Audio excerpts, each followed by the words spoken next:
The drawing arrived at Ronaldo's foundation office on a Monday morning in March, delivered through a humanitarian aid organization that had been working in Gaza refugee camps, where children were creating artwork as part of therapy programs designed to help them process trauma and express emotions that were too complex and overwhelming for words. And when Ronaldo first saw the image that had been carefully preserved, despite the challenging conditions under which it had been created, he found himself staring at a piece of paper that contained more pain and hope than he had ever seen compressed into such a small space. A child's representation of their world that revealed both the horror of their daily reality and their persistent belief that something better might be possible if enough people cared enough to help make it happen. The drawing had been created by an 8-year-old girl named Layla, who had been living in a refugee camp for 6 months after her family's home had been destroyed in an airstrike that had killed her father and older brother while she was at school. And her artwork depicted a scene that was both heartbreaking and inspiring, showing stick figures of children playing football on a field surrounded by rubble and destroyed buildings, with a sun shining in the corner despite the devastation that filled most of the page. And written at the bottom in careful Arabic letters that had been translated for Ronaldo was a message that said, "I dream of playing football with Cristiano Ronaldo when the bombs stop falling and my daddy comes back from heaven to watch us play together." The therapeutic value of art programs for traumatized children had been well documented by mental health professionals working in conflict zones. But Layla's drawing represented something beyond clinical intervention or psychological support, revealing the way that children's minds processed incomprehensible violence while maintaining hope that transcended their immediate circumstances. And the specific reference to football and to Ronaldo personally showed how global culture and celebrity could provide comfort and aspiration even in situations where survival was the primary daily concern, and where normal childhood activities like sports and play had been replaced by experiences that no child should ever have to endure. The decision to show Layla's drawing during a television interview about Ronaldo's charitable work was made spontaneously when the interviewer asked about his motivation for supporting Palestinian children. And instead of providing the usual abstract responses about humanitarian obligations and universal human rights, Ronaldo pulled out the drawing that he had been carrying with him since receiving it. And as he held up the image for the cameras and began to explain its significance, his voice began to break as he processed the full emotional weight of a child's attempt to maintain hope, while living through circumstances that would have broken many adults who had never experienced such systematic trauma and loss. The moment that captured viewers' attention was not Ronaldo's celebrity status or his athletic achievements, but his genuine emotional response to encountering a child's perspective on war and destruction that had been filtered through innocence and optimism, that refused to be completely destroyed by experiences that seemed designed to eliminate hope and crush the human spirit. And when tears began streaming down his face as he described Layla's situation and read her message aloud, the cameras captured something that was rarely seen in professional sports or entertainment media. A moment of authentic human emotion that transcended the carefully managed public personas that usually characterize celebrity appearances on television programs.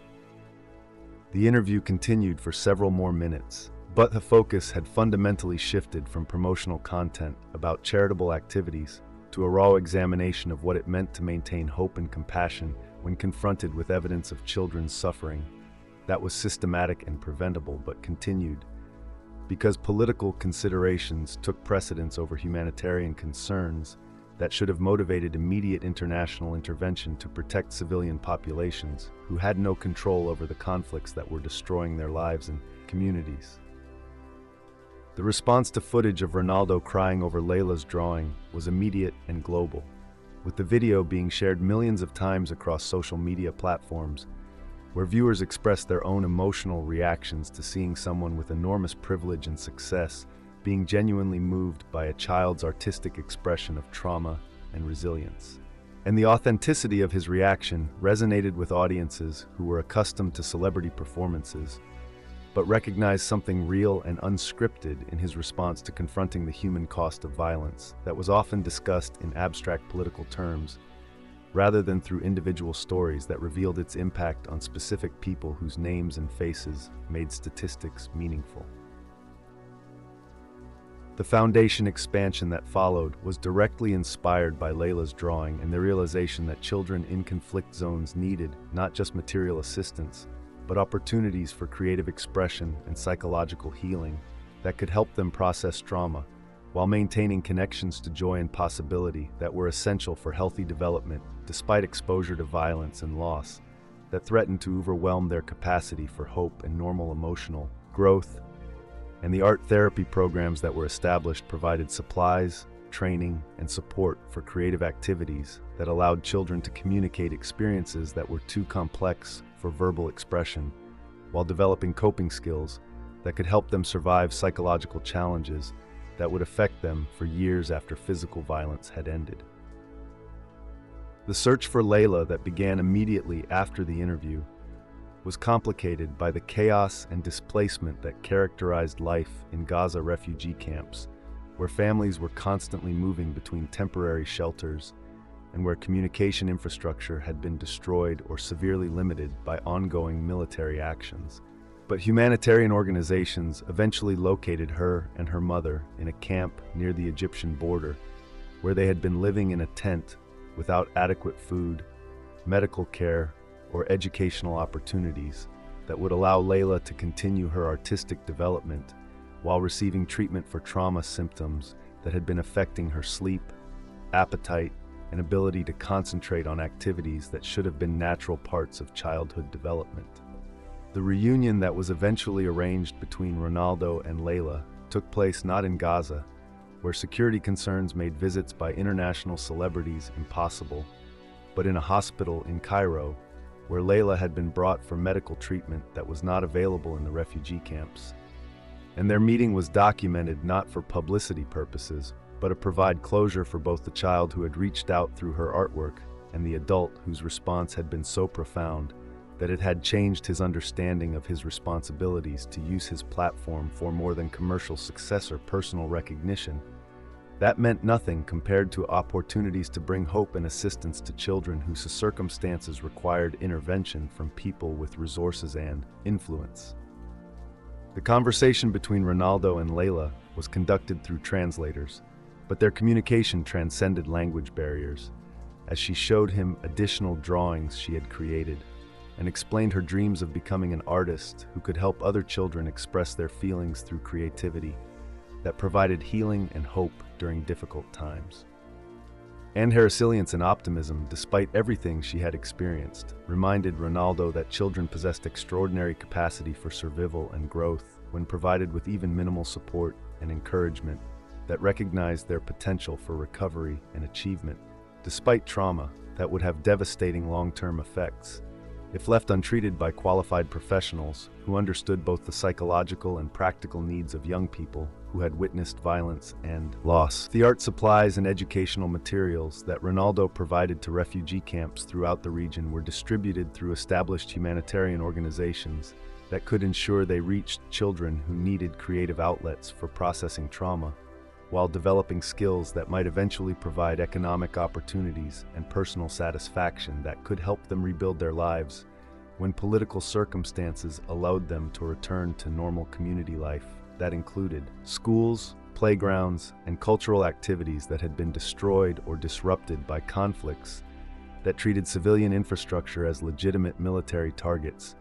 rather than essential community resources. The scholarship program that emerged from Layla's case provided opportunities for talented young artists from conflict zones to receive advanced training and education that could help them develop professional skills while using their experiences to create artwork that documented the human cost of war and violence in ways that could educate international audiences about the reality of civilian suffering that was often hidden behind political rhetoric and military justifications that obscured the individual stories of people whose lives were being destroyed by decisions made by leaders who would never personally experience the consequences of their policies. Years later, When Layla had grown into a teenager whose artistic talents had been nurtured through the educational opportunities that Ronaldo's intervention had made possible, when her paintings and drawings had been exhibited in galleries around the world as part of campaigns to raise awareness about children's experiences in conflict zones, when she had become an advocate for peace and reconciliation, who used her artistic platform to promote understanding between communities that had been divided by violence and hatred, Ronaldo would reflect that receiving her drawing had been one of the most important moments of his life, because it had taught him that celebrity and success were meaningless unless they were used to respond to human suffering with action rather than just sympathy. That individual stories of resilience and hope could motivate changes in perspective and policy that abstract statistics could never achieve. And that sometimes the most profound insights came from children whose innocence and creativity allowed them to see possibilities that adults had given up on, because they had become cynical about the potential for positive change in situations that seemed hopeless, to people who had forgotten how to believe in the power of individual actions to create ripple effects that could transform entire communities and inspire international movements for justice and peace.